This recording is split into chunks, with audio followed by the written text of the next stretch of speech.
నమస్కారం Shri fibre news కి స్వాగతం. ముందుగా హెడ్లైన్స్. కుప్పానికి 2 ఏళ్ల ముందే కృష్ణా పుష్కరాలు వచ్చాయన్న ముఖ్యమంత్రి చంద్రబాబు. ప్రతి చెరువుకి నీళ్లిచ్చే బాధ్యత తనదని వెల్లడి. విశాఖలో సేనాతో సేనాని సభలో పవన్ కళ్యాణ్ కీలక ప్రసంగం. సామాన్యుడి కోపం నుంచే జనసేన పార్టీ ఆవిర్భవించిందని వెల్లడి. సెప్టెంబర్ 1 నుంచి అమల్లోకి రానున్న నూతన బార్ విధానం. లాటరీ ద్వారా బార్లను పారదర్శకంగా కేటాయించామన్న కలెక్టర్ లక్ష్మీషా. 55 బార్లకు ఒక్క అప్లికేషన్ కూడా రాలేదని వెల్లడి. కుప్పం నియోజకవర్గ ప్రజలకు ముందే కృష్ణా పుష్కరాలు వచ్చాయని సీఎం చంద్రబాబు అన్నారు. ఎవరిన్ని అడ్డంకులు సృష్టించినా తన జల సంకల్పాన్ని దెబ్బతీయలేరని స్పష్టం చేశారు. దేశానికే అన్నదాతగా కృష్ణా గోదావరి రైతులు తయారయ్యారని, గోదావరి జిల్లాలో ఎక్కడికెళ్లినా కాటన్ దొర విగ్రహాలు ఉంటాయని చెప్పారు. హంద్రినీవా సుజల స్రవంతి ద్వారా కుప్పంలోని పరమ సముద్రం చెరువుకు కృష్ణా జలాలు చేరుకున్న సందర్భంగా జలహారతి ఇచ్చారు. అనంతరం నిర్వహించిన సభలో చంద్రబాబు మాట్లాడుతూ, కాటన్ దొరను ఇప్పటికి గుర్తుపెట్టుకుంటున్నారంటే ఆయన చేసిన సేవనే కారణమని అన్నారు. ఎన్టీఆర్ సీఎంగా ఉన్నప్పుడు మిగులు జలాలు రాయలసీమకు తరలించాలి అని సంకల్పించారని, రాయలసీమలో కరువు వస్తే పశువుల కోసం రైళ్లలో నీళ్లు తెప్పించి కాపాడుకున్నామని గుర్తు చేశారు. సంపద సృష్టించడం తెలిసిన పార్టీ ఎన్డీఏ అని, సూపర్ 6ను సూపర్ హిట్ చేసిన పార్టీ ఎన్డీఏ అని తెలిపారు. తల్లికి వందనం కింద ఎంతమంది పిల్లలు ఉంటే అందరికీ ఇస్తున్నామని, మెగా డిఎస్సి ద్వారా యువతకు ఉద్యోగాలు ఇచ్చి మాట నిలబెట్టుకున్నామని తెలిపారు. ఈ ప్రభుత్వం అందరి ప్రభుత్వం అన్న సీఎం ప్రతి ఒక్కరికి న్యాయం చేస్తామని హామీ ఇచ్చారు.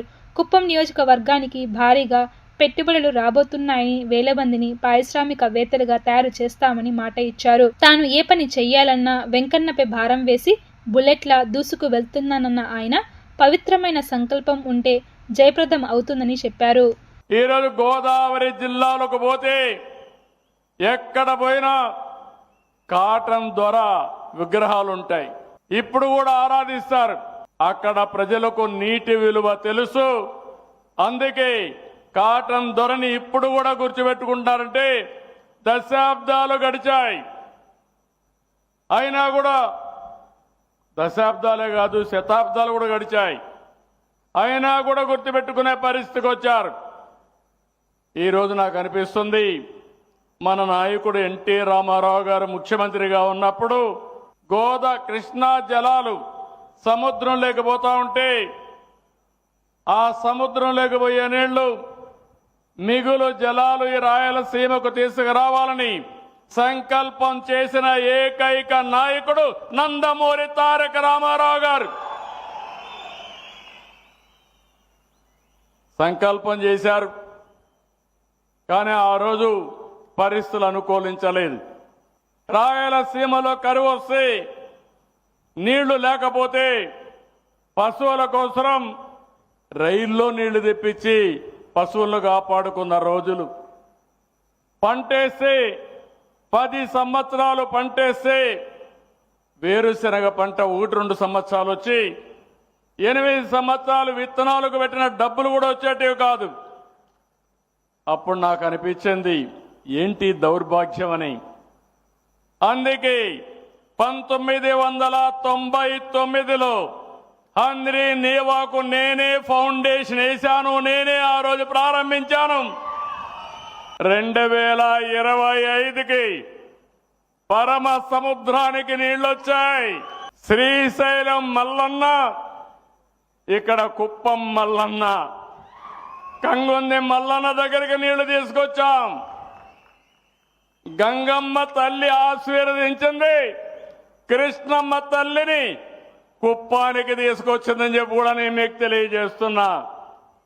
నేను ఎప్పుడో ఒకటే ఆలోచిస్తాను, ఈ పరమ సముద్రం చూస్తే, ఆ నీటి పరవళ్ళు చూస్తే నా మనసు పొంగిపోయింది. ఈరోజు కుప్పానికి నీళ్లు వచ్చాయి. సరిగ్గా రాబోయే సంవత్సరం హంద్రినీవా ద్వారా చిత్తూరు కూడా నీళ్లిచ్చే బాధ్యత ఈ ప్రభుత్వం తీసుకుంటుంది. ఇప్పటి నుంచే దానికి కార్యాచరణ ప్రణాళిక తయారు చేశాం.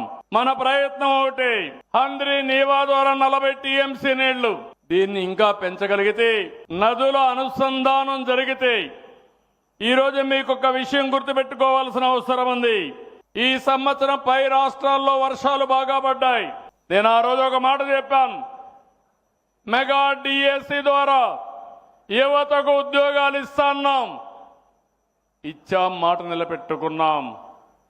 ఈరోజు కొంతమంది ఆటో డ్రైవర్స్ ఉన్నారు, వాళ్ళు కూడా ఇబ్బందుల్లో ఉన్నారని బాధపడుతున్నారు. మా శ్రీశక్తి ఆడబిడ్డలకు ఇచ్చిన తర్వాత వాళ్ళు కూడా ఇబ్బంది పడుతున్నారు. వాళ్ళతో కూడా మాట్లాడి ఎలక్షన్ మేనిఫెస్టోలో చెప్పినట్టు వాళ్ళను కూడా ఆదుకోవడానికి అన్ని విధాల ప్రయత్నం చేస్తామని చెప్పి మీ అందరికీ తెలియజేస్తున్నా. ఈ ప్రభుత్వం అనేది అందరి ప్రభుత్వం. ప్రతి ఒక్కరికి న్యాయం చేసి ఎవరికి కూడా ఇబ్బంది లేకుండా చేస్తామని చెప్పి నేను మీకు తెలియజేస్తున్నా. ఈరోజు కుప్పం నియోజకవర్గంలో కాడా ఆధ్వర్యంలో ఈరోజు మీరు చూస్తే దగ్గర 12 ప్రాజెక్టులు వచ్చాయి. ఈ 12 ప్రాజెక్టుల వల్ల 3,908 కోట్ల రూపాయలు పెట్టుబడులు వస్తున్నాయి. దగ్గర 15,600 మందికి ఉద్యోగాలు వస్తాయి. దీనివల్ల ఇండైరెక్ట్ గా 26,581 మందికి ఇండైరెక్ట్ గా ఉద్యోగాలు వస్తాయి. ABIS protein private limited poultry and chicken processing కి 200 కోట్ల రూపాయలు ఖర్చు పెడుతున్నారు. 2,200 మందికి ఉద్యోగాలు వస్తాయి. 700 మందికి ఇండైరెక్ట్ ఉద్యోగం వస్తుంది. Mother Dairy fruit pulp processing వస్తుంది. 260 కోట్లు ఖర్చు పెడతారు. 850 మందికి డైరెక్ట్ గా, 3,150 మందికి ఇండైరెక్ట్ గా ఉద్యోగాలు వస్తాయి. ఇక్కడే అలీప్ ఉంది, plotted factory, women green and sustainable industrial park పెట్టారు. మహిళా శక్తి భవన్ క్రియేట్ చేస్తున్నారు. దగ్గర ఒక కొన్ని వేల మందిని పారిశ్రామికవేత్తలుగా తయారు చేస్తామని ఇక్కడే రమాదేవి గారు వాళ్ళ టీం ఉన్నారు, వాళ్ళందరూ పనిచేస్తున్నారు. పోరాటాల గడ్డ తెలంగాణలో జనసేన పార్టీ ప్రారంభించామని ఆ పార్టీ అధినేత ఉప ముఖ్యమంత్రి పవన్ కళ్యాణ్ గుర్తు చేసుకున్నారు. ఈ 11 ఏళ్ల ప్రయాణంలో ఏపీలో నిలదొక్కున్నామని 100% స్ట్రైక్ రేట్తో దేశంలోనే చరిత్ర సృష్టించామని తెలిపారు. విశాఖ మున్సిపల్ స్టేడియంలో జరిగిన సేనాతో సేనాని బహిరంగ సభలో కార్యకర్తలను ఉద్దేశించి పవన్ కళ్యాణ్ ప్రసంగించారు. ఈ సందర్భంగా ఆయన మాట్లాడుతూ నిస్వార్థంగా పనిచేస్తున్నామని, మంచి ఫలితాలే వస్తున్నాయని అభిప్రాయపడ్డారు. 2019-24 మధ్య మనల్ని అనేక రకాల బాధలు పెట్టారని గుర్తు చేసుకున్నారు. జనసేన భవిష్యత్తు ప్రజలు చూశారని అన్నారు. ఏ భావన, ఆలోచన లేకుండానే పార్టీలు పెట్టేస్తామా అని ప్రశ్నించిన పవన్, సినిమా నటుల లోపల కూడా రగిలే అగ్నిగుండాలు ఉంటాయని చెప్పారు. 100% స్ట్రైక్ రేట్ వచ్చాకే మన సిద్ధాంతాలను నమ్మారని అన్నారు. ప్రపంచ రాజకీయాల్లోనే అనేక మార్పులు వచ్చాయన్న పవన్, మనుషులు సిద్ధాంతాలకు కాలగమనంలో మార్పులు తథ్యమని ఆయన పేర్కొన్నారు. జనసేన 2014లో ప్రారంభించినప్పుడు తెలంగాణలో పోరాటాల గడ్డ తెలంగాణ, అలాంటి పోరాటాల గడ్డలో తెలంగాణలో ప్రారంభించాం. ఆంధ్రప్రదేశ్లో నిలదొక్కున్నాం.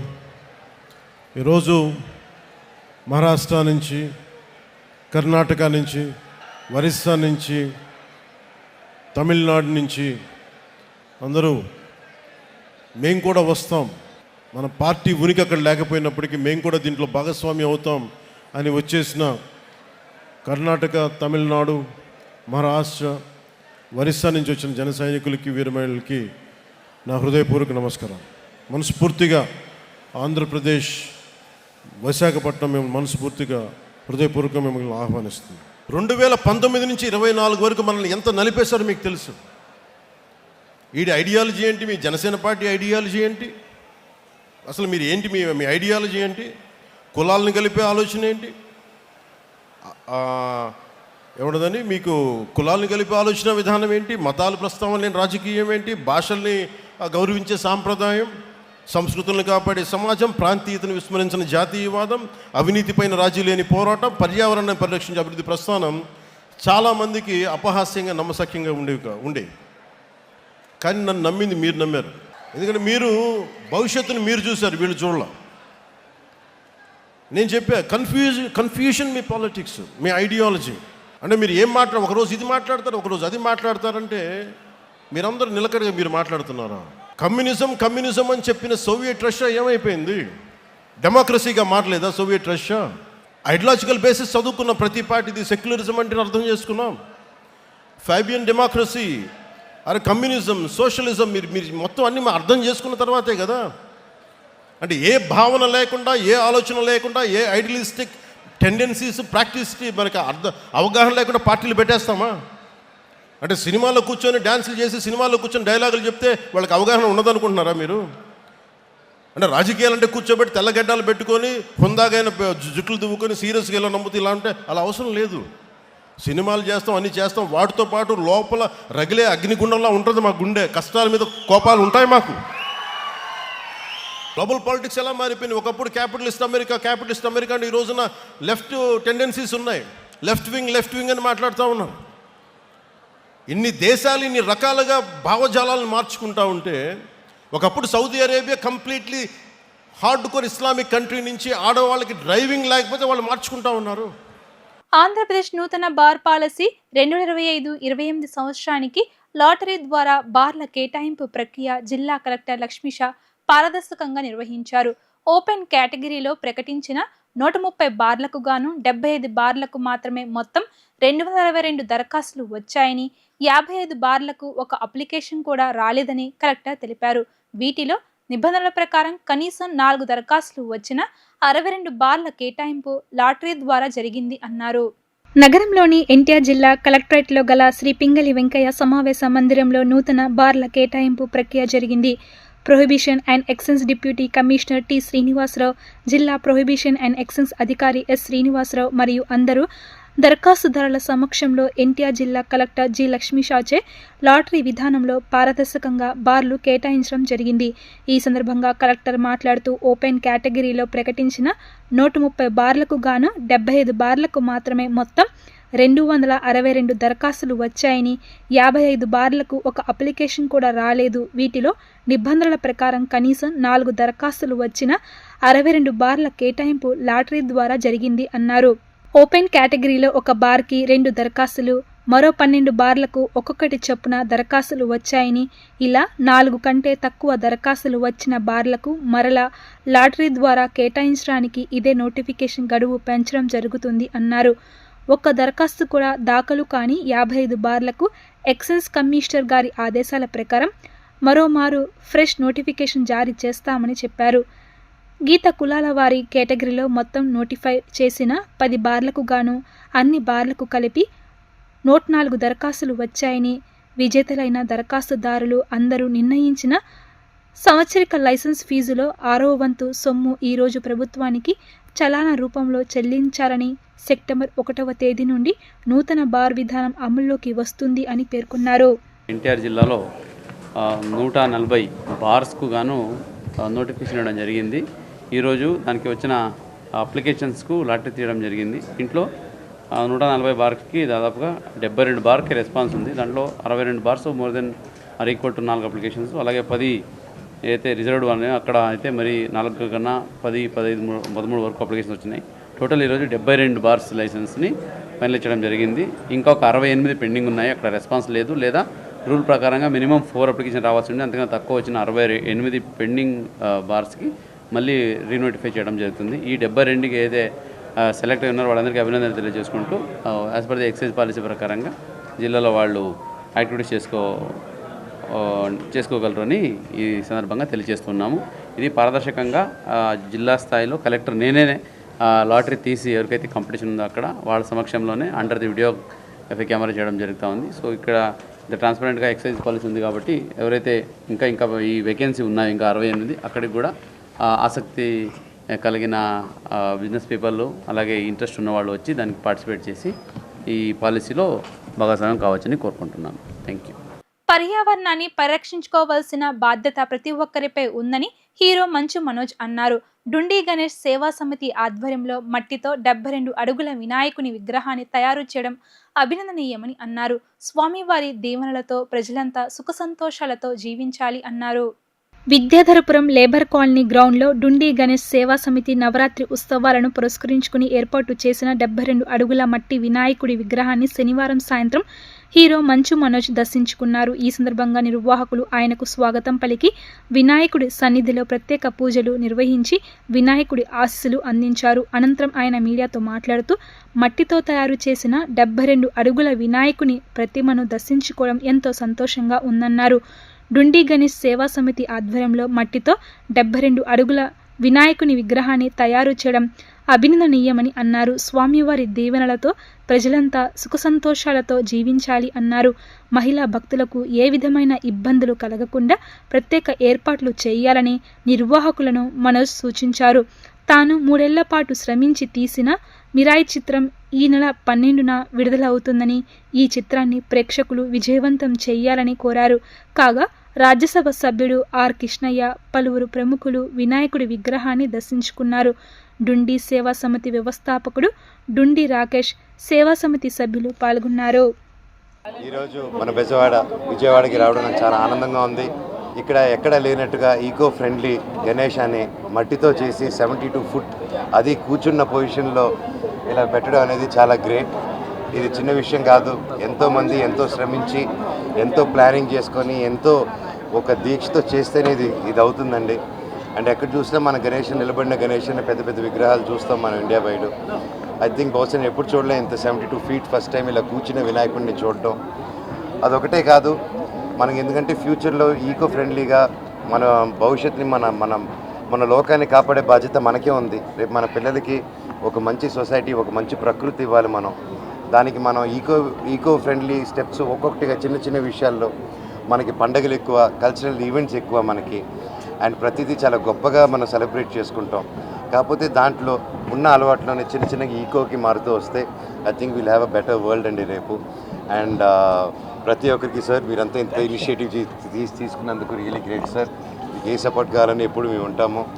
అండ్ అలాగే నిజంగా ఏపీ గవర్నమెంట్కి, అలాగే పోలీస్ వ్యవస్థకి, ప్రతి ఒక్కరికి ఇంత గొప్పగా ఆర్గనైజ్ చేసి ఏ ఇబ్బందులు కలగకుండా, నేను వచ్చినా కూడా ఎవరు వచ్చినా కూడా, ఏ విఐపీలు వచ్చినా ఎవరు వచ్చినా లేడీస్కి ఇబ్బంది కలగకుండా లేడీస్ అందరిని ఒక సెక్షన్లో పెట్టి వాళ్ళ పూజలకి చేసుకునేలాగా ప్రతి సౌకర్యం కలిగించినందుకు హ్యాట్స్ ఆఫ్ సార్. ఇంత వ్యాస్ దీంట్లో ఇంత సెక్యూరిటీ కలిగించి ఇంత హ్యాపీగా జరగనేది మాటలు కాదు. I really appreciated. అలాగే ఈ సెప్టెంబర్ 12న మా మూవీ మిరాయి రిలీజ్ అవబోతుంది. గత 3 సంవత్సరాలుగా చాలా కష్టపడి చాలా ప్రేమతో మనసు పెట్టి చేసిన సినిమా. కార్తీక్ ఘట్టమనేని గారి డైరెక్షన్, ఆయన 6 సంవత్సరాల కల ఇది. అలాగే నన్ను, తేజ సజ్జా గారిని, కార్తీక్ ఘట్టమనేని గారిని నమ్ముకొని విశ్వప్రసాద్ గారు ఇంత గొప్ప సినిమా, ఇంత పెద్ద భారీ బడ్జెట్తో ఒక pan India, pan world film చేస్తున్నారంటే అది మాటలు కాదు. అండ్ మీ అందరూ ఈ సినిమాని థియేటర్ ఎక్స్పీరియన్స్ సినిమా, మన తెలుగు సినిమా ఇంటర్నేషనల్ స్టాండర్డ్స్లో తీసాం. అందరూ అంటారు హాలీవుడ్ లాంటి సినిమాలు తీయాలని. మా కార్తీక్ ఘట్టమనేని గారు దానికి మించి ఒక మంచి సినిమా, ఇంటర్నేషనల్ క్వాలిటీతో ఒక సినిమా తీశారు. మీరందరూ వచ్చి దానికి సపోర్ట్ చేసి థియేటర్లో గొప్ప విజయం అందిస్తారని, తెలుగు నుంచి మొదలై వరల్డ్ వైడ్ పెద్ద హిట్ అవ్వాలని ఆ విఘ్నేశ్వరుని మిమ్మల్ని అందరినీ కోరుకుంటున్నాను. Thank you so much. ఋషికొండపై పర్యావరణాన్ని నాశనం చేసి ప్రజాధనాన్ని దుర్వినియోగం చేసి విలాసవంతమైన భవంతిని ఎందుకు కట్టుకున్నారో జగన్ చెప్పాలని జనసేన పిఏసి చైర్మన్ మంత్రి నాదెళ్ల మనోహర్ డిమాండ్ చేశారు. 453 కోట్లతో ఋషికొండపై ప్యాలెస్ కట్టుకోవాల్సిన అవసరం ఏమొచ్చిందని ప్రశ్నించారు. విశాఖలోని ఇందిరా ప్రియదర్శిని మున్సిపల్ స్టేడియంలో సేనాతో సేనాని సమావేశంలో మంత్రి నాదెళ్ల మనోహర్ మాట్లాడుతూ ఋషికొండ భవంతిని పరిశీలించేందుకు మేం వెళితే దానిపై దుష్ప్రచారం చేస్తున్నారని మండిపడ్డారు. పెచ్చులూడి నీరు చేరిన విషయాన్ని గుర్తించి చూపిస్తే కావాలని చేసినట్లుగా ఓ పత్రికలో రాశారు. ఇంతకంటే దుర్మార్గం ఉంటుందా అని ఆగ్రహం వ్యక్తం చేశారు. మీడియాలో చేస్తున్న ఈ తరహా దుష్ప్రచారాన్ని కార్యకర్తలు తిప్పి కొట్టాలని పిలుపునిచ్చారు. వైసీపీ ప్రభుత్వ హయాంలో రాష్ట్రానికి ఎంతో నష్టం జరిగిందని, ప్రజాస్వామ్యంలో ఎన్నికల్లో పోటీ చేయలేని స్థితిని ఆ పార్టీ నాయకులు తీసుకువచ్చారని అన్నారు. వైసీపీ పాలనను అందరూ గుర్తుపెట్టుకోవాలని, ప్రతి కుటుంబాన్ని ఎలా ఇబ్బంది పెట్టిందో గుర్తుంచుకోవాలని పేర్కొన్నారు. కూటమి ప్రభుత్వం అభివృద్ధి, సంక్షేమం లక్ష్యంగా అడుగులు ముందుకు వేస్తుంది. పార్టీ ప్రభుత్వ కార్యక్రమాల గురించి తెలుసుకొని ప్రజల్లోకి బలంగా తీసుకువెళ్లాలని పిలుపునిచ్చారు. జనసేన పార్టీ రిజిస్టర్ పార్టీ స్థాయి నుంచి రికగ్నైజ్ పార్టీ స్థాయికి చేరుకుందని గుర్తు చేశారు. ప్రతి ఒక్కరికి పదవులు రావాలని, నాయకత్వం అందించాలి అనేదే పవన్ కళ్యాణ్ ఉద్దేశమని చెప్పారు. ఒక్కసారి దయచేసి ఆలోచించండి. మీరు 5 సంవత్సరాలు ఎంత నష్టం జరిగిందో మన రాష్ట్రానికి. ఆర్థికంగా ఎంత వెనకడుగేశాం, ఎంత దుర్మార్గంగా ప్రవర్తించారు, ఏ విధంగా వాళ్ళ అరాచకాల వలన కనీసం ప్రజాస్వామ్యంలో పోటీ చేసుకోలేని పరిస్థితి తీసుకొచ్చిన వైఎస్ఆర్సీపీ పాలకుల గురించి మీరందరూ కూడా గుర్తుపెట్టుకోవాలి. ఒక్కొక్క సందర్భాల్లో మీ మెమరీ తక్కువ ఉండొచ్చు, కానీ మర్చిపోబాకండి. దయచేసి ఆంధ్రప్రదేశ్ రాష్ట్ర ప్రజలందరినీ కూడా నేను సవినయంగా కోరుతున్నాను. ఏ రోజైనా సరే మీరు ఈ కూటమికి ఎందుకంత ఘన విజయం అందించారు, ఎందుకు మీరు మమ్మల్ని ఆశీర్వదించారు, దాని వెనక 5 సంవత్సరాలు జరిగిన ఆ అహంకారమైన పరిపాలన ఏ విధంగా ప్రతి కుటుంబాన్ని ఇబ్బంది పెట్టిందో దాన్ని మీరు మర్చిపోబాకండి. సంక్షేమంలోనూ అభివృద్ధిలోనూ ప్రతి అడుగు మీకోసం ఏ విధంగా నిజాయితీగా మన సామాన్యంగా ఉండే మన కార్యకర్తలు, మన నాయకులు అందించే సమాచారం బేస్ చేసుకుని ప్రతి సందర్భంలో పవన్ కళ్యాణ్ గారు నిలబడతారు. సోషల్ మీడియాలో జరుగుతున్న ప్రచారం, ప్రత్యేకంగా వ్యక్తిగతంగా దూషించే విధానం, దీన్ని మనందరం కూడా తిప్పికొట్టాలి. జన సైనికులుగా, వీర మహిళలుగా మీరు పడిన బాధలు, అవమానాలు బహుశా ఏ రాజకీయ పార్టీలో నాయకులకి ఆ విధమైన పరిస్థితి రాలేదు. కానీ మీరు నిలబడ్డారు, తట్టుకున్నారు. ఈ ప్రస్థానంలో మీరు కదలకుండా నడిచారు. మన వీర మహిళలకి జరిగిన అవమానాన్ని మీరెవరు కూడా మర్చిపోకూడదు. కానీ ఈ సందర్భంలో మేము గుర్తు చేస్తున్నాను, దయచేసి మీరెవ్వరు కూడా వ్యక్తిగత ఆరోపణలు చేస్తూ వ్యక్తిగతంగా ఒకరిని దూషించాల్సిన అవసరం లేదు. కార్యక్రమాల గురించి తెలుసుకోండి, మన పార్టీ చేస్తున్న కార్యక్రమాల గురించి సమాచారం తెప్పించుకోండి, వాటి గురించి మీరు మాట్లాడండి, బలంగా తీసుకెళ్ళండి. ఏ విధంగా మనం మన కూటమి ప్రభుత్వంలో భాగస్వాములుగా మనం అద్భుతమైన కార్యక్రమాలు చేస్తున్నామో అది అందరికీ తెలియజేయండి. నిన్న మేము రిషికొండకి వెళ్ళాం. ఇది చాలా ఆశ్చర్యకరమైన విషయం.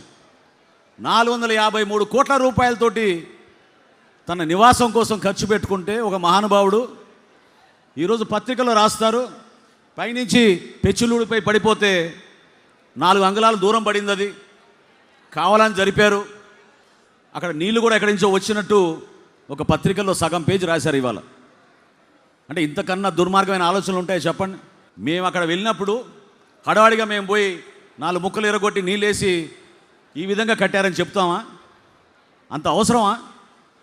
అసలు నువ్వు ఎందుకు 453 కోట్ల రూపాయలతోటి నీ సొంత ఇంటి కోసం ఖర్చు పెట్టావు చెప్పాలి జగన్మోహన్ రెడ్డి గారు. ఋషికొండలో పర్యావరణానికి జరిగిన నష్టం, రాష్ట్ర ప్రజల్ని మోసం చేసి ఏ విధంగా డబ్బుల్ని దుర్వినియోగం చేసి సొంత అవసరాల కోసం వాడుకున్నారో ప్రజలకి జవాబు చెప్పాలి. ఇటువంటి దుష్ప్రచారాలు, కావాలని కొంతమంది మీడియాలో చేస్తున్న ప్రచారాన్ని తిప్పకొట్టగలిగే శక్తి కేవలం మనకే ఉంది. తన హత్యకు ప్లాన్ చేసే వీడియో చూసి షాకు గురయ్యాను అని నెల్లూరు రూరల్ ఎమ్మెల్యే కోటంరెడ్డి శ్రీధర్ రెడ్డి తెలిపారు. హతమారిస్తే ఆ డబ్బు ఎవరిస్తారు అనేదే పోలీసులు తేల్చాలని అన్నారు. 3 సార్లు ఎమ్మెల్యేగా ప్రజాక్షేత్రంలో ఉన్న తాను ఈ బెదిరింపులకు భయపడేది లేదని ఆయన తెలిపారు. రాజకీయ ప్రత్యర్థుల బడా బెదిరింపులకు భయపడే వ్యక్తిని కాదని నెల్లూరు రూరల్ ఎమ్మెల్యే కోటంరెడ్డి శ్రీధర్ రెడ్డి స్పష్టం చేశారు. రౌడీ షీటర్ల సంభాషణ వెనుక వైసీపీ హస్తం ఉందన్న అనుమానం వ్యక్తం చేశారు. నెల్లూరులో ఆయన మాట్లాడుతూ విద్యార్థి దశ నుంచి అనేక హెచ్చరికలు చూశానన్నారు. 25 ఏళ్ల పాటు రాజ్యాధికారం తనదేనంటూ విర్రవీగిన జగన్ను అధికారాన్ని వదులుకొని 16 నెలలు ముందుగానే వైసీపీ నుంచి బయటకు వచ్చాను అని గుర్తు చేశారు. రౌడీ షీటర్ల సంభాషణ చూసి దిగ్భ్రాంతికి గురయ్యాను అన్నారు. అయితే ఇది గిరిధర్ రెడ్డి కుట్రంటూ వైసీపీ శ్రేణులు దుష్ప్రచారం చేస్తున్నారని మండిపడ్డారు. అలాంటి సంస్కృతి తమ ఇంట వంట లేదన్నారు. కుటుంబ సభ్యులను చంపుకోవాల్సిన కర్మ తనకు పట్టలేదని, అది వైసీపీ నాయకులకే అలవాటని, ఇలాంటి ఆలోచనలు వైసీపీ డిఎన్ఏలోనే ఉన్నాయని దుయ్యబట్టారు. ఒక వీడియో పంపారు. ఆ మిత్రుడు పంపిన కొన్ని నిమిషాల్లోనే చాలా మంది మీడియా మిత్రులు రకరకాల వార్తలు అన్ని ఛానల్లో కూడా, అటు సోషల్ మీడియాలో కూడా, మెయిన్ స్ట్రీమ్ మీడియాలో కూడా రావటం జరిగింది. ఆ వీడియో చూసిన తర్వాత కొంతసేపు నేనే షాక్ గురైన పరిస్థితి. ప్రశాంత వాతావరణంలో హోందా రాజకీయాలకి మారుపేరైన నెల్లూరు జిల్లాలో కొంతమంది రౌడీ షీటర్లు, నేర చరిత్ర కలిగిన వ్యక్తులు కూర్చుని ఏదైతే ఈ సంవత్సరం జూలై 1వ తారీఖున ఆ యొక్క వీడియో సంభాషణలు నేను కూడా షాకు గురైన పరిస్థితి. అందులో ఒకరంటారు రూరల్ ఎమ్మెల్యేని చంపేస్తే డబ్బే డబ్బు అని, మరొకరు అంటారు చంపేద్దామని, ఇంకొకరు అంటారు ఉదయం మాట్లాడుకుందామని. జరిగిన సంఘటన పోలీసులు విచారిస్తూ ఉన్నారు. నేను ఈ నిమిషం దాకా ఎక్కడ ఏ మీడియాతో మాట్లాడలా. మీడియా మిత్రులు మాట మంతి కార్యక్రమంలో ఒక చిన్న ఆవేదన వ్యక్తం చేశారు. ఏమిటంటే అప్పుడే జిల్లా ఎస్పీ గారి స్టేట్మెంట్ వచ్చింది. 3 రోజుల ముందే మాకు ఈ విషయం తెలుసు, విచారిస్తున్నాం. నేను ఎందుకు ఆవేదన వ్యక్తం చేశానంటే, బాధ వ్యక్తం చేశానంటే, 3 రోజుల ముందు ఈ వీడియో రూరల్ ఎమ్మెల్యేని చంపేస్తే డబ్బే డబ్బు, చంపేద్దాం, రేపు ఉదయం మాట్లాడుకుందాం.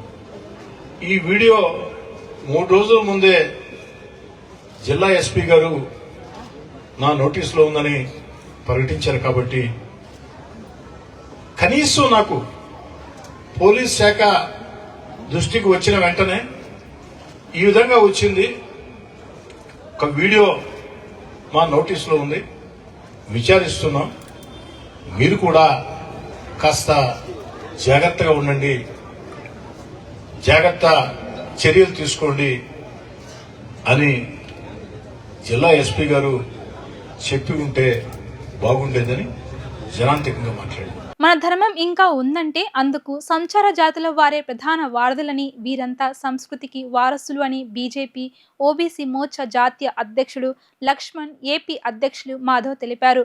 కులాల వారీగా చేపట్టే గణాంకాల్లో ఈసారి సంచార జాతుల వారు వివరాలు ఉంటాయన్నారు.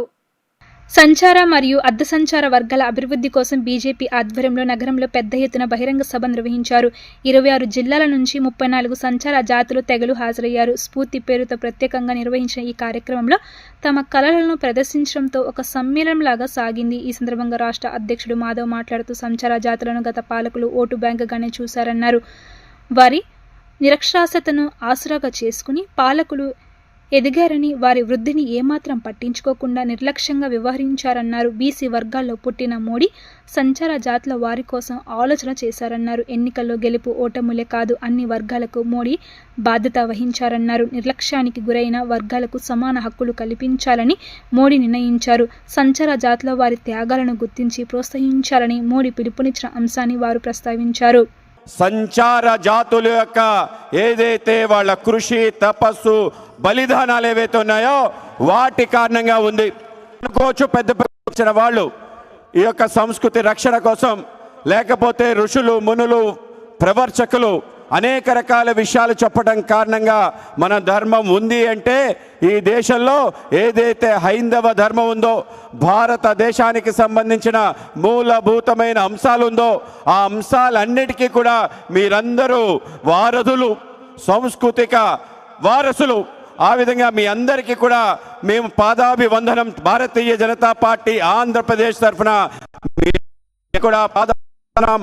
మీరు మీ యొక్క సంస్కృతిని ఇప్పటికీ విడనాడకుండా దాన్నే ఆసరాగా చేసుకుంటూ ప్రజలు మిమ్మల్ని ఏ విధంగా తూలనాడిన, వివక్షత గురి చేసిన, ఇప్పటికీ కూడా ఆ విధంగా కొనసాగుతున్న జంగాలు కానీ, దాసర్లు కానీ, దొమ్మర్లు కానీ, బాలసంతు కానీ, జోగి కానీ, కాటిపాకలు కానీ, మేదర్లు కానీ, మొండివారు కానీ, వంశరాజులు కానీ, పిచ్చగుండ్ల వారు కానీ, పాములు వారు కానీ, పార్థులు కానీ, పంబాలు కానీ, పెద్దమ్మ వాండ్లు కానీ, అలాగే ఫకీర్లు కానీ, అలాగే బేడ బుడగజంగాలు కానీ, ఇలా అందరూ ఎవరైతే ఇక్కడ కొలువై ఉండి మీ యొక్క ప్రదర్శనల ద్వారా ప్రజల్ని ఏ విధంగా రంజింపజేస్తున్నారో ప్రజలందరికీ తెలియాలి. ఈ దేశంతో కూడా తెలుసుకోవాలి.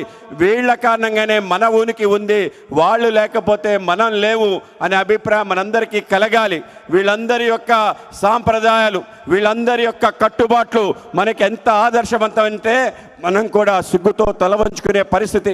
మనం మన యొక్క సంస్కృతి, మన సాంప్రదాయాల్ని దూరం చేసి నాగరికతనే ఒక ప్రపంచంలో బ్రతుకుతూ మన భాషకి, మన వేషానికి, మన పండగలకి, మన సాంప్రదాయ సాంప్రదాయాలకి దూరంగా బ్రతుకుతూ మనం ఏదో గొప్పగా అనే అభిప్రాయం మనకు కలుగుతుంది.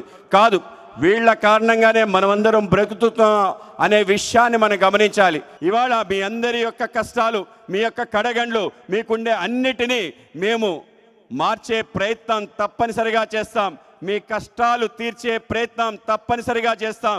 మిమ్మల్ని జనజీవన స్రవంతిలో ఒక గౌరవంగా బ్రతికే విధంగా వ్యవస్థ నిర్మాణం చేస్తాం. ఆ విధంగా చెయ్యాలి అని ఆపత్రయపడుతూ ఈ దేశానికి ప్రధానమంత్రిగా అయిన మరో క్షణం నుంచి ప్రారంభించిన మన ప్రియతమ ప్రధాని మనందరికీ అద్భుతమైన స్ఫూర్తి ప్రేరణ కలిగించే దేశాధినేత కాదు, ప్రపంచాధినేతగా ఎదిగిన మన నరేంద్ర మోడీ గారి నేతృత్వంలో మనందరికీ తప్పనిసరిగా ఏ విముక్తి రావాలో ఆ విముక్తి కలిగించడానికి ప్రయత్నం చేస్తారు. ఆంధ్రప్రదేశ్లో సమగ్ర క్రీడా అభివృద్ధికి కూటమి ప్రభుత్వం కట్టుబడి ఉందని శాప్ చైర్మన్ రవినాయుడు తెలిపారు. ఉద్యోగ ఉపాధి అవకాశాల్లో క్రీడాకారులకు తొలి ప్రాధాన్యత ఇస్తున్నామని అన్నారు. అంతర్గత కలహాలు, ఆధిపత్య పోరు కారణంగా కొన్ని అసోసియేషన్లు క్రీడాకారులను తీవ్ర ఇబ్బందులకు గురిచేస్తున్నట్లు తమ దృష్టికి వచ్చిందని, గుర్తింపు లేని అసోసియేషన్ల వలన క్రీడాకారులు ఇబ్బందులు పడుతున్నారని ఆవేదన వ్యక్తం చేశారు. క్రీడాకారులకు డ్రగ్స్ అలవాటు చేస్తున్నారనే అంశంపైన విచారణ జరుగుతుందని, విచారణలో తేలితే దానిలో ఉన్న ఎంతటి వారినైనా కఠినంగా శిక్షిస్తామని స్పష్టం చేశారు. కొత్తగా ఉన్న క్రీడా పాలసీ ప్రకారం క్రీడాకారులకు ప్రోత్సాహకాలు ఇస్తున్నామంటున్న శాప్ చైర్మన్ రవినాయుడుతో మా ప్రతినిధి లిఖిత ఫేస్ టు ఫేస్. రాష్ట్ర ప్రభుత్వం క్రీడాకారులకు పెద్దపీట వేస్తుంది. రానున్న రోజుల్లో అసలు ఎలాంటి క్రీడాకారులకు ఎలాంటి ప్రోత్సాహకాలు అందిస్తారో మనతో మాట్లాడటానికి శాప్ చైర్మన్ రవినాయుడు ఉన్నారు. ఆయన అడిగి తెలుస్తున్నాం. సార్ చెప్పండి, రానున్న రోజుల్లో క్రీడాకారులకు ఎలాంటి ప్రోత్సాహకాలు ఇవ్వబోతున్నారు, ఏంటి? ప్రోత్సాహకాలు అని ఆల్రెడీ పాలసీలో పెట్టాం, స్పష్టంగా పెట్టాం. గత ప్రభుత్వం బకాయిలు పెట్టిన బకాయిలు కూడా మనం ఇచ్చాం. నిన్న ఉదయం కూడా ఏదైతే ఉందో నిన్న లోకేష్ గారి చేతుల మీద 7 కోట్ల ఇన్సెంటివ్స్ కూడా ఇచ్చాం. ఈ ఒక సంవత్సరంలో 16 కోట్ల పైన ఇన్సెంటివ్స్ ఇచ్చాం. ఇప్పుడు అబ్నార్మల్గా ఇన్సెంటివ్స్ పెంచాం, అవి కనిపిస్తాం. దాంతోపాటు ఉద్యోగ భద్రత కల్పిస్తున్నాం. ఇవన్నీ కాకుండా ఏదైతే ఉన్న ఇన్ఫ్రాస్ట్రక్చర్ మీద దృష్టి పెట్టాం. మళ్ళీ ఎవరైతే మన రాష్ట్రం వెళ్ళిపోయిన క్రీడాకారులందరినీ మళ్ళీ వెనక్కి తీసుకొని వచ్చే కార్యక్రమం తీసుకొని వస్తున్నాం. నేను చూసే ఉంటారు, ఎప్పుడు ఇలాంటి సభ చూడలేదు. గోపీచంద్ గారు మళ్ళీ వచ్చారు, హంపి గారు వచ్చారు, ఎర్రా జ్యోతి వచ్చారు, జ్యోతి సురేఖ వచ్చారు, మైనేని సాకేత్ వచ్చారు, ఎంఎస్కే ప్రసాద్ గారు వచ్చారు, జఫ్రీనా గారు వచ్చారు, ఇంకా చెస్ ప్లేయర్స్ అంతా వచ్చారు. 2000 మంది అథ్లెటిక్స్ని ఒకే వేదిక మీద మీరు చూశారు. ఈ స్థాయి ప్రోగ్రాం ఎప్పుడైనా జరిగిందా? వచ్చారా? కానీ రాష్ట్ర ప్రభుత్వం మీద నమ్మకం ఉంది, చంద్రబాబు నాయుడు గారి మీద నమ్మకం ఉంది. ఎందుకంటే క్రీడాకారుల్ని ప్రోత్సహించింది చంద్రబాబు నాయుడు గారు. కాబట్టి ఈ ఒక సంవత్సరంలోనే మేము అన్నీ సాధించామని చెప్పలేం, కానీ వాస్తవానికి -100లో ఉన్నదాన్ని 0కి తీసుకొని వచ్చామో లేదా 10% తీసుకొని వచ్చామో దీన్ని ఇంకా చేస్తాం. సార్, గత ప్రభుత్వంలో ఏదైతే క్రీడాకారులు మెడల్స్ విన్ అయ్యారో వాళ్ళకి మన ప్రభుత్వం ఎలాంటి గుర్తింపు ఇవ్వబోతుంది? అంటే గతంలో జ్యోతి సురేఖకి అన్యాయం జరిగింది, కానీ ఈ టైంలో ఇప్పుడు డిప్యూటీ కలెక్టర్ పోస్ట్ కూడా ఇచ్చారు ముఖ్యమంత్రి చంద్రబాబు. అలాంటి క్రీడాకారులు ఎంతోమంది గత 5 years కూడా ఉన్నారు. వాళ్ళకి ఎలాంటి గుర్తింపు ఇవ్వబోతున్నారు సార్? జ్యోతి సురేఖకి పోస్ట్ ఇచ్చిన పాటు దాంతోపాటు ఆమెకి ఎక్కడ ఏదైతే ప్రోటోకాల్ డ్యూటీ కూడా అలాట్మెంట్ ఇవ్వడం జరిగింది. మైనేని సాకేత్ గారిని అంతకుముందు 2 క్యాబినెట్లో పక్కన పెట్టి ఎలా ఇబ్బంది పెట్టారో చూశారు.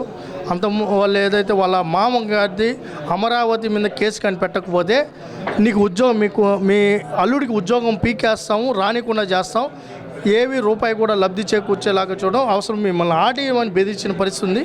వాటిని ఈరోజు మనం అతనికి గ్రూప్ 1 పోస్ట్ కూడా ప్రకటించింది. ఇంకా చాలామంది అడిగారు, వాటన్నిటి మీద పరిశీలనలో ఉన్నాయి. ఎవరైతే మెడలిస్ట్ ఉన్నారో వాళ్ళందరికీ కూడా 100% కులాలకు అతీతంగా, ప్రాంతాలకు అతీతంగా మన రాష్ట్ర క్రీడాకారులు అయితే చాలు, రాష్ట్రం గౌరవం తీసుకొని వస్తే చాలు. మా గౌరవం అవసరం లేదు. మాకేమి ఈ మా తెలుగుదేశం జెండా పట్టాల్సిన జనసేన బీజేపీ జెండా అవసరం లేదు, కానీ జాతీయ జెండా గౌరవం తీసుకొని వస్తే చాలు, వాళ్ళకి సహకరిస్తాం, ప్రోత్సహిస్తాం. సార్, అదేవిధంగా అసోసియేషన్ మాటకు వస్తే ప్రతి దాంట్లో 2 అసోసియేషన్లు ఉన్నాయి. మీరు ఏకతాటి మీదకి తీసుకొస్తారని కూడా చెప్పిన పరిస్థితి, అదేమైనా సాధ్యం అవుతుంది? అంటే ఒకే అసోసియేషన్ ఆల్రెడీ ఇప్పుడు కేంద్ర ప్రభుత్వం నుంచి కూడా జీవో వచ్చింది, కానీ కొంతమంది ఇప్పుడు రాజకీయంగా కొంతమంది లాస్ట్ గవర్నమెంట్లో పనిచేసిన వాళ్ళు ఈ గవర్నమెంట్లో కూడా పనిచేస్తున్నారని కూడా కొన్ని విమర్శలు వస్తున్నాయి. దాన్ని ఎలా తిప్పకొట్టబోతున్నారు సార్? మీరు చూసే ఉంటారు, చాలా వరకు సెట్ చేసాం, తగ్గింది. 1-2 చోట్ల ఇష్యూస్ ఉన్నాయి, వాటిని కూడా క్లియర్ చేస్తాం. క్రీడాకారులకు న్యాయం జరగాల్సిన విషయంలో ఏమాత్రం అన్యాయం జరిగినా చాలా కఠినంగానే వ్యవహరిస్తుంది ప్రభుత్వం. అయితే వాళ్ళని మేము రిక్వెస్ట్ చేస్తున్నాం. ఏమని రిక్వెస్ట్ చేస్తున్నాం? క్రీడాకారులకు ఉపయోగపడకుండా మీరు ఏ సంఘం పెట్టుకుని దేనికి, ఎవరి కోసం, దేనికోసం మీరు కలవకుండా మీరు ఒకటి కాకుండా ఎవరిని ఉద్ధరిద్దామని సంఘాలు ఇన్ని పుట్టిస్తున్నారని అడుగుతున్నాం. తప్పులుంటే కూర్చొని మాట్లాడుకోండి, లేదా మా దగ్గర రాని మేము పరిష్కరిస్తాం. పెద్దన్న పాత్ర పోషిస్తాం శాప్గా. ఈ ప్రక్రియలోకి వెళ్తున్నాం, అన్నీ సెటిల్ చేస్తాం. అదేవిధంగా క్రీడాకారులకు డ్రగ్స్ ఇస్తున్నారని చెప్పి మొన్న ఏదైతే రాష్ట్ర ఒలింపిక్ మాజీ అధ్యక్షులు కేపీ రావు కూడా ఇటు అందరికీ కూడా లెటర్ రాశారు. యలమంచిలి శ్రీకాంతే ఇటు డ్రగ్స్ ఇస్తున్నారు, స్టేడియంలో మొత్తం కబడ్డీ క్రీడాకారులే డ్రగ్స్ తీసుకుంటున్నారని చెప్పి కూడా ఆయన బహిరంగంగా స్టేట్మెంట్ ఇచ్చారు. ఇది మీ దృష్టికి వచ్చిందా? ఫ్యూచర్లో ఫర్దర్ యాక్షన్ ఏమన్నా ఉండబోతుందా? మేము ఆల్రెడీ ఏసీపీ గారితో మాట్లాడాం. చట్ట ప్రకారం దాని మీద చర్యలు తీసుకునేదానికి ఆదేశాలు జారీ చేశాం. అక్కడ నిజంగా ఆల్రెడీ బ్లడ్ శాంపుల్స్ తీసుకున్నారు. అది నిజంగా ఉందని మటుకు తేలితే మటుకు ఎవరిని ఎంత దూరమైనా వెళ్తాం, ఎవరిని వదిలిపెట్టాం, ఎవరైనా కూడా. కానీ తప్పుడు కథనాలు ఉంటే మటుకు ఖచ్చితంగా, ఎందుకంటే ఇది రెండు పక్కల చూడాల్సిన కోణంలో చూస్తాం. నిజంగా తప్పు జరిగితే మటుకు ఉపేక్షించాం. Thank you sir. మొత్తం మీద చూసుకున్నట్లయితే ఏదైతే ఇటు క్రీడాకారులకు డ్రగ్స్ ఇస్తున్నారనే అంశంపై ఇప్పటికే తన దృష్టికి వచ్చిందని చెప్పి, అదేవిధంగా ఎవరైతే ఎంతటి వారైనా సరే ఉపేక్షించేది లేదని కూడా రవినాయుడు చెప్తున్నారు. అసోసియేషన్ అన్నింటినీ ఏకతాటికి తీసుకొచ్చి క్రీడలకు పెద్ద పీట వేసేందుకు తమంతా కృషి చేస్తున్నామా అని కూడా ఇటు చెప్తున్నారు. అదేవిధంగా రానున్న రోజుల్లో ఖచ్చితంగా క్రీడాకారులకు ప్రోత్సాహకాలు ఇస్తున్నారు, మరింత మెరుగుపరిచేందుకు కూడా ప్రోత్సాహకాలు అందిస్తామని చెప్పి కూడా ఇక్కడ రవినాయుడు అయితే చెప్తున్నారు. ఇది ఇక్కడ పరిస్థితి. వీడియో జర్నలిస్ట్ శ్యామ్తో లిఖిత, డిజిటల్ న్యూస్, శాప్ కార్యాలయం నుంచి. మేజర్ అవుట్ఫాల్ రైళ్లలో డీసిల్టింగ్ పనులు పూర్తి చేయాలని విజయవాడ నగరపాలక సంస్థ కమిషనర్ ధ్యాన్ చంద్ర అన్నారు. తన పర్యటనలో భాగంగా one town, Nizam gate, Krishnaveni cloth market, Kabela, housing board colony ప్రాంతాలన్నీ పర్యటించి మేజర్ అవుట్ఫాల్ రైళ్లను క్షేత్రస్థాయిలో పరిశీలించారు. ఈ సందర్భంగా కమిషనర్ మాట్లాడుతూ మేజర్ అవుట్ఫాల్ రైళ్లలో ఎటువంటి వ్యర్థాలు ఉన్నా వెంటనే తీసివేయాలని, కృష్ణవేణి మార్కెట్ వద్ద ఉన్న అవుట్ఫాల్ రైళ్లలో వెంటనే ఎస్కలేటర్ను అమర్చి అక్కడున్న వ్యర్థాలను తొలగించే విధంగా చర్యలు తీసుకోవాలని, ప్రతి అవుట్ఫాల్ రైళ్ల వద్ద ఫేసింగ్ ఏర్పాటు చేసి దానికి ఒక గేటును ఏర్పాటు చేసి నాలామాన్తో ఎప్పటికప్పుడు పూడికలు తీసేటప్పుడు గేట్ని ఓపెన్ చేసే విధంగా చర్యలు తీసుకోవాలని అధికారులను ఆదేశించారు. వార్త ముగించే ముందు హెడ్లైన్స్ మరోసారి. కుప్పానికి 2 ఏళ్ల ముందే కృష్ణా పుష్కరాలు వచ్చాయన్న ముఖ్యమంత్రి చంద్రబాబు, ప్రతి చెరువుకి నీళ్ళిచ్చే బాధ్యత తనదని వెల్లడి. విశాఖలో సేనాతో సేనాని సభలో పవన్ కళ్యాణ్ కీలక ప్రసంగం, సామాన్యుడి కోపం నుంచే జనసేన పార్టీ ఆవిర్భవించిందని వెల్లడి. సెప్టెంబర్ 1 నుంచి అమల్లోకి రానున్న నూతన బార్ విధానం, లాటరీ ద్వారా బార్లను పారదర్శకంగా కేటాయించామన్న కలెక్టర్ లక్ష్మీషా, 55 బార్లకు ఒక్క అప్లికేషన్ కూడా రాలేదని వెల్లడి. ఇవి ఇప్పటి వరకున్న updates. Keep watching Sri fibre news.